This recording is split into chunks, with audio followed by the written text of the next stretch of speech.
Hello everyone, সবাইকে আমন্ত্রণ জানাচ্ছি এসকিউএল সার্ভার অ্যাডভান্স টিউটোরিয়ালের আজকের ভিডিওতে। সো আজকে আমরা যে টপিকটা দেখব সেটা হচ্ছে কমন টেবিল এক্সপ্রেশন বা সিটিই। এটাকে অনেক সময় উইথ ক্লজও বলা হয়ে থাকে কিংবা সাবকুয়েরি ফ্যাক্টরেশনও বলা হয়ে থাকে, বাট বেসিক্যালি আজকের ভিডিওতে আমরা সিটিই বলবো। সো সিটিই কীভাবে ব্যবহার করতে হয় এবং কখন ব্যবহার করতে হয় সেটা বোঝার আগে আমরা একটা সিনারিও দেখে আসি। আমি ডামি সেলস নামে একটা টেবিল ক্রিয়েট করেছি, যে টেবিলে বেসিক্যালি স্টোর আইডি আছে, প্রোডাক্ট নেম আছে এবং সেলস ভ্যালু আছে। অর্থাৎ এখানে মূলত প্রত্যেকটা স্টোরের প্রোডাক্ট এবং সেটা কত দামে বিক্রি হয়েছে সেই ডেটাটা আছে। এখান থেকে আমি আসলে কুয়েরি করে সেই সকল স্টোরের আইডিগুলো বের করতে চাই যাদের টোটাল সেলস সবগুলো স্টোরের এভারেজ সেলসের থেকে বেশি। অর্থাৎ এখানে আসলে কয়েকটা স্টেপে কাজ আছে। এক, আমাকে বের করতে হবে যে প্রত্যেকটা স্টোরের আসলে টোটাল সেলস কত। দুই, আমাকে বের করতে হবে সবগুলো স্টোর মিলে আসলে এভারেজ সেলস কত। এবং তিন, আমাকে ওই আইডিগুলো বের করতে হবে যাদের টোটাল সেলস ভ্যালুটা এভারেজ সেলস ভ্যালু থেকে বেশি। তাহলে আমাদের কি কি কাজ করতে হবে সেগুলো আমরা একটু স্টেপ বাই স্টেপ লিখে ফেলি। তো মূলত আমাদেরকে এই তিনটা কাজ করতে হবে: total sales for each store, average sales for all store, সবগুলো স্টোরের এভারেজ সেলস, এবং get store where total sales is greater than average sales, যেখানে টোটাল সেলসের ভ্যালুটা এভারেজ সেলসের থেকে বেশি। তাহলে আমরা এক এক করে এগুলোর কুইরিগুলো লেখা শুরু করি। এই যে এখানে total sales for each store, আমাদেরকে এখানে গ্রুপ বাই ব্যবহার করতে হবে এবং আমরা সাম এগ্রিগেট ফাংশনটা ব্যবহার করব। সো যাদের গ্রুপ বাই এবং এগ্রিগেট ফাংশন নিয়ে আইডিয়া নেই তারা আমার বিগিনার টিউটোরিয়ালের গ্রুপ বাই এবং এগ্রিগেট ফাংশনের ভিডিওগুলো দেখে আসতে পারেন, লিঙ্ক আমার ডেসক্রিপশনে দেওয়া থাকবে। সো এই হলো আমার কোয়েরি, যেটা দিয়ে আমি আসলে প্রত্যেকটা স্টোরের জন্য তার টোটাল সেলসটা বের করতে পারবো। সো আমরা সেলস ভ্যালুর উপরে সাম করেছি এবং আমরা গ্রুপ বাই করেছি স্টোর আইডি দিয়ে, যেহেতু আমরা প্রত্যেকটা স্টোর কিনে এক একটা গ্রুপ তৈরি করতে হবে। সো আমরা যদি এটাকে রান করি আমরা দেখব 5টা স্টোর এবং প্রত্যেকের টোটাল সেলস ভ্যালু চলে এসেছে। নেক্সট আমাদেরকে বের করতে হবে সবগুলো স্টোর মিলে তাদের এভারেজ সেলস কত। অর্থাৎ এই যে এখানে আমরা 5টা স্টোরের টোটাল সেলস বের করেছি, এই ভ্যালুগুলো থেকে আমাকে এভারেজ বের করতে হবে। তাহলে কোয়েরিটা হবে এরকম। সো এখানে আমরা দেখতে পাচ্ছি যে এই যে মাঝের অংশটা, এই অংশটা বেসিক্যালি আসলে উপরে যে কোয়েরিটা আমরা লিখেছিলাম টোটাল বের করার জন্য, সেই কোয়েরিটি আমরা লিখেছি এবং সেটা লেখার পরে সেটার উপর আমরা আসলে এভারেজ এগ্রিগেট ফাংশন ব্যবহার করে ডেটাটা বের করেছি। সো অর্থাৎ আমরা এখানে দেখতে পাচ্ছি যে এই যে ভিতরের অংশটুকু, এটাকে আমাকে আবারও ইউজ করতে হলো। ফাইন। সো আমরা যদি এখন এটাকে চালাই আমরা দেখব আমরা একটা এভারেজ সেলস ভ্যালু পেয়ে যাচ্ছি। নেক্সট আমাদেরকে বের করতে হবে সেই সব আইডিগুলো যাদের টোটাল সেলস ভ্যালু, যেটা আমরা উপরে বের করেছি, সেটা এভারেজ সেলসের থেকে বেশি। তাহলে আমরা এই কোয়েরিটাও লিখে ফেলি। এখন এই কোয়েরিটা আমরা যখন লিখতে যাব তখন আমাদেরকে এই কোয়েরি এবং এই কোয়েরি দুটাই ব্যবহার করতে হবে। সো আমাদের কোয়েরিটা কেমন হবে? আমাদের এরকম একটা বিদঘুটে কোয়েরি হবে। আমরা এখানে কি করেছি, আমরা এখানে দুটো টেবিল নিয়েছি। প্রথম একটা টেবিল নিয়েছি এই যে S3, যেটা আসলে টোটাল সেলসগুলো নেয়, এবং তারপরে আমরা কমা দিয়ে আরেকটা টেবিল নিয়েছি যেটা আসলে এভারেজ ভ্যালুটা বের করে, এবং তারপরে আমরা সিম্পলি ওয়্যার ক্লজ করে S3 থেকে টোটাল সেলস নিয়েছি এবং S4 থেকে এভারেজ ভ্যালু নিয়েছি। সুতরাং আমি যদি দেখি এরকম একটা বিদঘুটে, এত বড় একটা বিদঘুটে কুইরি দিয়ে আমাদেরকে এটা বের করতে হচ্ছে। সো এই জিনিসটাকে আমরা আসলে খুব ইজি এবং মোর রিডেবল করতে পারি সিটিই ব্যবহার করে। সো চলুন সিটিএ নিয়ে আরেকটু ডিটেলসে জেনে আসি। সিটিই কন্টেইনস আর রেজাল্ট সেট। অর্থাৎ সিটিই হলো এমন একটা জিনিস যেটা আসলে তাকে যদি আমরা কিছু কুইরি দেই, সেই কুইরি থেকে সে যে রেজাল্টটা পাচ্ছে বা রেজাল্টের সেটটা পাচ্ছে, সেই রেজাল্টটাকে সে একটা ক্যাশ মেমোরি কিংবা একটা টেম্পোরারি মেমোরিতে রেখে দিতে পারে। এখন টেম্পোরারি মেমোরি বলতে আমরা অনেক সময় টেম্পোরারি টেবিলের সাথে গুলিয়ে ফেলতে পারি। ব্যাপারটা হচ্ছে টেম্পোরারি টেবিল এবং সিটি এক না। কারণ আমরা যখন টেম্পোরারি টেবিল ক্রিয়েট করি আমরা আসলে টেবিল লিস্টে অর্থাৎ বাম পাশের বারে সেই টেবিলটাকে দেখতে পাই। সো টেম্পোরারি টেবিল নিয়ে যদি আপনার আইডিয়া না থাকে আমার প্রিভিয়াস ভিডিওটা দেখতে পারেন, লিঙ্ক আমার ডিসক্রিপশনে দেওয়া থাকবে। সো টেম্পোরারি টেবিলের ডেটাগুলো মেটেরিয়ালাইজড হলেও এই যে সিটি, সে এই ডেটাগুলোকে মেটেরিয়ালাইজ করে না বা কোথাও সেভ করে না। যতবার কুইরি এক্সিকিউট করা হয় সে অন দ্য ফ্লাই ডেটাগুলোকে নিয়ে একটা ক্যাশ মেমোরিতে রেখে দেয় এবং যতবার খুশি আমরা সেটাকে ব্যবহার করতে পারি। সে বারবার ডেটা রিড করে না। সো এখানে সুবিধাটা হচ্ছে টেম্পোরারি টেবিলের ক্ষেত্রে আমাকে ডেটা রিড করতে হয় এবং টেম্পোরারি টেবিলে ডেটা রাইট করতে হয়, বাট সিটির ক্ষেত্রে ডেটা রাইট করার কোনো প্রয়োজন পড়ে না। যে জন্য টেম্পোরারি টেবিল ব্যবহার করার থেকে সিটিই কিছুটা ফাস্টার কাজ করে, যেহেতু রাইট করার কোনো প্রয়োজন পড়ে না, only read. Doesn't take physical storage. So যেটা বলছিলাম যে যেহেতু এই ডেটাগুলোকে সে কোথাও সেভ করে না, সুতরাং এটার জন্য কোনো ফিজিক্যাল স্টোরেজ লাগে না। Next, available for single query execution. তো আমরা এই ক্ষেত্রে এটাকে একটু কম্পেয়ার করতে পারি টেম্পোরারি টেবিলের ক্ষেত্রে। আমরা জানি টেম্পোরারি টেবিল আমরা যখন ক্রিয়েট করি সে আসলে একটা সেশনের ভিতরে লাইভ থাকে, বা নর্মালি ভাবতে গেলে একটা ট্যাবে, যে ট্যাবে আমি সেই টেম্পোরারি টেবিলটা ক্রিয়েট করি সেই ট্যাব যতক্ষণ পর্যন্ত ক্লোজ না হচ্ছে টেম্পোরারি টেবিল ডিলেট হয় না। টেম্পোরারি টেবিল ওই ট্যাবের যে কোনো জায়গায় অ্যাভেলেবল থাকে, সেটা যতগুলো কোয়েরি হোক না কেন। কিন্তু সিটিই আসলে একটা কুইরির সাথে রিলেটেড থাকে, অর্থাৎ একটা সিঙ্গেল কুইরিতে যখন সিটি বানানো হয় সে যে ডেটাটা ফেচ করে সেটা শুধুমাত্র সেই কুইরিতেই আমরা ব্যবহার করতে পারবো। যখন একটা কুইরি এক্সিকিউশন শেষ হয়ে যায় সিটি আর অ্যাভেলেবল থাকে না, সেই ডেটাগুলো আর অ্যাভেলেবল থাকে না। So city is only available for single query execution. So সিটির সিনটেক্সটা হচ্ছে আমরা সিটি উইথ দিয়ে শুরু করি। যেহেতু আমরা উইথ দিয়ে শুরু করি এই জন্য অনেক সময় এটাকে উইথ ক্লজও বলা হয়ে থাকে। সো উইথ সিটিই, দেন আমরা এখানে কলাম নেম দিতে পারি। অর্থাৎ যেহেতু সিটিই অনেক সময় একটা ভিউ বা একটা টেবিলের মতো বিহেভ করে, তাহলে তার কি কি কলাম থাকতে পারে সেই কলামগুলো আমরা এখানে স্পেসিফাই করতেও পারি, নাও করতে পারি। এটা একটা অপশনাল ব্যাপার। যদি আমরা না করি তাহলে এই যে কুইরি বডিতে আমরা যতগুলো কলাম সিলেক্ট করব সবগুলো কলাম বাই ডিফল্ট সিটির কলাম হিসেবে সিলেক্টেড থাকবে। উইথ সিটি নেম কলাম দিতেও পারি, নাও দিতে পারি, দেন অ্যাজ ব্র্যাকেট স্টার্ট করব এবং এর ভিতরে আমরা আসলে কুইরির বডিটা লিখবো। কুইরি বডি বলতে এখানে বেসিক্যালি আমরা যে স্টেটমেন্টটা লিখতে চাই, অর্থাৎ ডেটা সিলেক্ট করে আনার জন্য যে স্টেটমেন্ট, সেটাকে আমরা এখানে কুইরি বডি বলছি। এখানে আমরা যে কুইরি লিখবো সেই কুইরির আউটপুটটাই বেসিক্যালি একটা সিটি হিসেবে থাকবে, এবং সবশেষে সেই সিটিটা ব্যবহার করে কোনো একটা স্টেটমেন্ট, এটা যে কোনো ডিএমএল স্টেটমেন্ট হতে পারে, এটা আপডেট, ডিলেট, সিলেক্ট, যে কোনো কিছু হতে পারে। টাইপস অফ সিটি, সো আমরা দুই ধরনের সিটিএ দেখে থাকি। একটা হচ্ছে নন রিকার্সিভ, যেটা সব থেকে বেশি ইউজ হয়, এবং আরেকটা হচ্ছে রিকার্সিভ। রিকার্সিভ সব থেকে ইউজফুল একটা জিনিস, এবং এই যে রিকার্সিভ সিটি এটা নিয়ে আমরা নেক্সট ভিডিওতে দেখব। আজকের ভিডিওতে আমরা শুধুমাত্র নন রিকার্সিভ নিয়ে কিভাবে কাজ করতে হয় সেটা দেখব। সো চলুন, ভিডিও শুরুতে আমরা যে সিনারিওটা দেখেছিলাম সেই সিনারিওটাকে আমরা সিটি দিয়ে রিপ্লেস করে দেখি কোয়েরিটা কতটা রিডেবল হয়। সো এই ছিল আমাদের প্রিভিয়াস কোয়েরি, একটা বিশাল বড় কোয়েরি। সো আমরা যেটা করব সেটা হচ্ছে যে একটা নিউ উইন্ডোতে চলে যাব। তো বেসিক্যালি আমরা এখানে নন রিকার্সিভ সিটিই দেখব। আমরা যেটা করি সেটা হচ্ছে যে প্রিভিয়াস কোয়েরিটা একটু দেখি। সো প্রিভিয়াস কোয়েরিতে আমরা দেখতে পাচ্ছি যে এইখানে এই যে অংশটুকু আমরা দেখতে পাচ্ছি এই অংশটা মাল্টিপল টাইম ব্যবহার হয়েছে। আমরা এখানে ব্যবহার করেছি, আমরা এখানে ব্যবহার করেছি। সো তার মানে এই পার্টটাকে আমরা একটা সিটি তৈরি করে ফেলতে পারি যেন ওই সিটিটাকে আমরা বারবার ব্যবহার করতে পারি। সো এই অংশটুকুকে আমরা সিটির ভিতরে নিয়ে যাব। এটা কপি করলাম। সো আমরা এখন একটা সিটি ক্রিয়েট করি।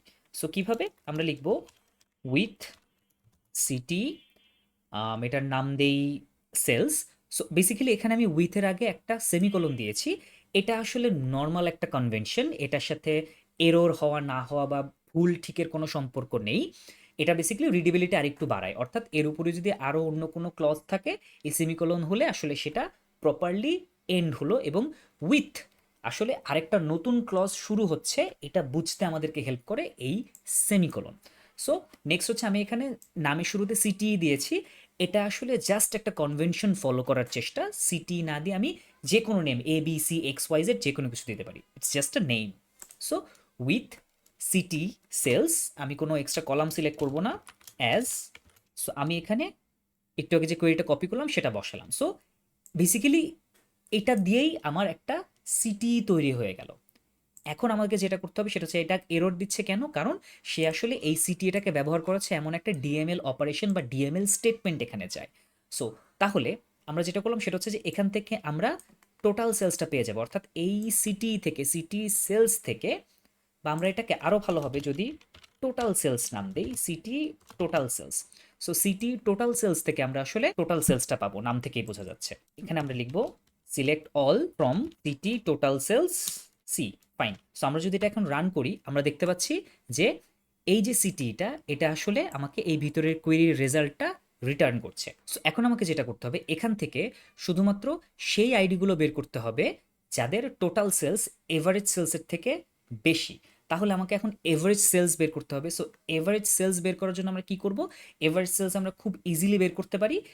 সেটা হচ্ছে যে আমরা সিম্পলি এই যে সিটিটা রয়েছে এই সিটির উপরে একটা কোয়েরি করে খুব ইজিলি বের করতে পারবো। সো তাহলে আমরা এক কাজ করি, ডিরেক্টলি আমরা ওয়্যার ক্লজে চলে যাই। Where c dot total sales, অর্থাৎ এই যে সিটি, এই সিটি থেকে যে টোটাল সেলস কলামটা রয়েছে, যে ভ্যালুটা, সেইটা এভারেজের থেকে বড় হবে। তাহলে আমরা এইখানে একটা সাব কোয়েরি লিখবো যেটা আসলে এভারেজের মতো কাজ করবে। সো সিলেক্ট এভারেজ অফ এই যে total sales from city total sales. So কি হচ্ছে, আমরা এখানে একটা সিটি তৈরি করলাম, সেই সিটি থেকে আমরা আসলে আমার দুইটা কলাম ছিল সেগুলো সিলেক্ট করলাম এবং ওয়্যার ক্লজে আমরা আসলে বসালাম যে যেখানে এই সিটির টোটাল সেলস পুরোটার এভারেজ সেলস থেকে বেশি। তাহলে আমরা যদি এটাকে এখন রান করি, আমরা দেখতে পাবো আমাদের রেজাল্ট এসছে 1001, 1002 এবং 1005। আমরা যদি প্রিভিয়াস কোয়েরিটা চালাই তাহলে দেখতে পাবো এখানেও আমাদের 1001, 1002 এবং 1005 এই ডেটাগুলোই এসছে। তার মানে আমরা যে নতুন সিটিটা লিখেছি এইটা বেশ ভালো কাজ করছে। সো এখন আমরা যদি পুরো কোয়েরিটা দেখি, এই যে কোয়েরিটা, এই কোয়েরিটা মাচ মোর রিডেবল দেন আমাদের প্রিভিয়াস কোয়েরি, যেখানে আমাদের প্রিভিয়াস কোয়েরিটা ছিল এত বড় এবং এখানে একই জিনিস বারবার ব্যবহার করা হচ্ছে। তো এই ধরনের রিপিটেশনস আটকানোর জন্য আমরা আসলে সিটিই ব্যবহার করতে পারি এবং সাব কোয়েরির থেকে সিটিই আসলে টেকনিক্যালি বেটার পারফর্ম করে। কেন? ফার্স্ট অফ অল, আমরা যখন এই কোয়েরিটা চালাচ্ছি, এখানে সে ফ্রমের পরে S3 কে ডিসাইড করার জন্য এই কোয়েরিটা একবার এক্সিকিউট করছে এসকিউএল সার্ভার নিজের মধ্যে।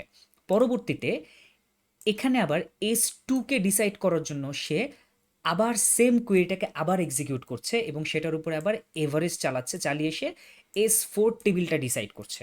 সো অর্থাৎ এই যে একটা কোয়েরি যেখান থেকে চাইলে ডেটাটাকে আলাদা করে নিয়ে রাখা সম্ভব ছিল, সেইটা না করে এসকিউএল সার্ভারকে দুইবার ফুল কোয়েরিটাকে এক্সিকিউট করতে হচ্ছে। এই জায়গাটাতে আমাদের সিটিতে অনলি একবার এক্সিকিউট করেই কাজ হয়ে যাচ্ছে। অর্থাৎ এখানে আমরা দেখতে পাচ্ছি যে রিডান্ডেন্ট যে এক্সিকিউশন ছিল সেটা অর্ধেক হয়ে গেল।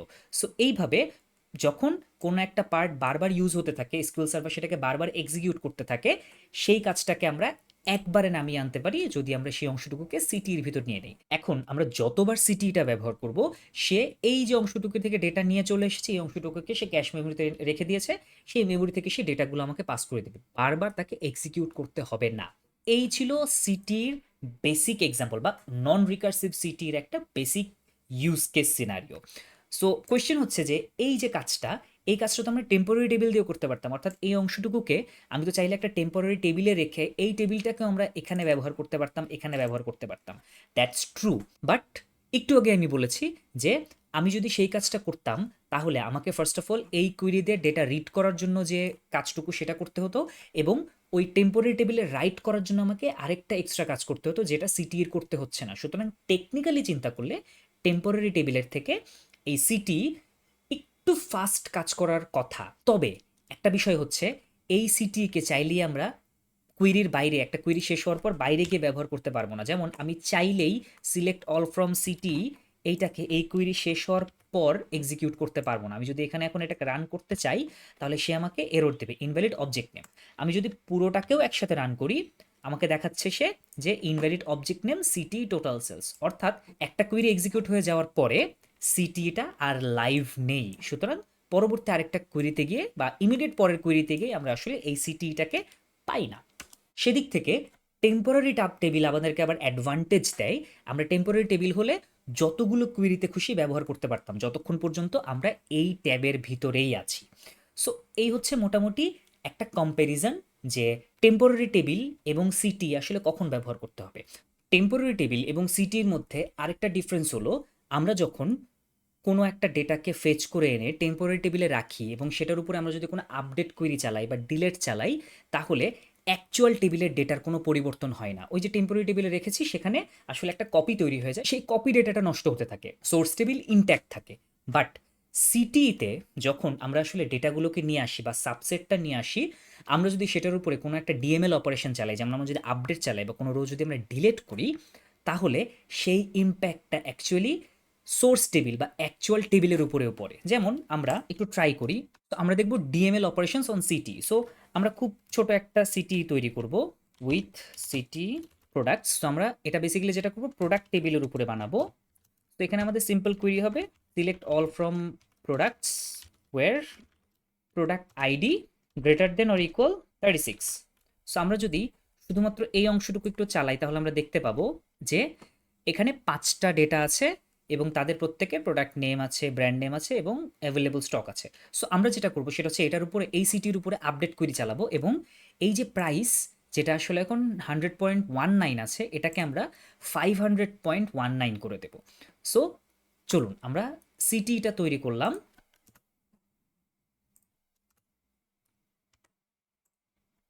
আমরা এখন এটার উপরে লিখব আপডেট সিটি প্রোডাক্টস সেট